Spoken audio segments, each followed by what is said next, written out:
Развој на јавниот поредок.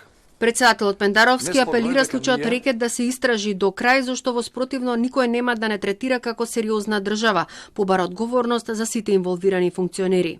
Тука морам да го издвојам така наречениот случај Рекет, кој дискредитираше голем дел од нашите напори и надежи за справување со криминалот и високата корупција.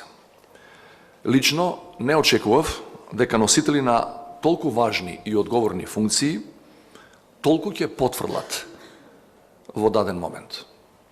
Овој случај останува да биде лакмус за правната држава, а со тоа и тест за отпорноста од политички влијанија на клучните институции.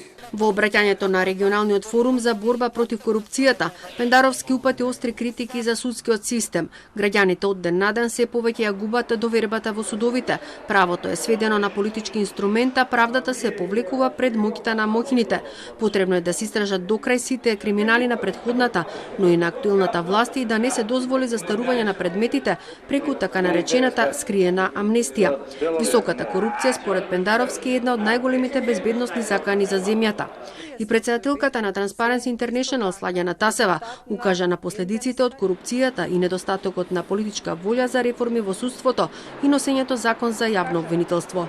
На граѓаните се повеќе им пречи самоволието на судиите кои носат одлуки без образложенија и без докази, на судството кое таквите одлуки ги допушта и со тоа се создаваат многу неправди, а во глобални рамки понатаму се губат сите вредности кои што треба да ги има едно општество.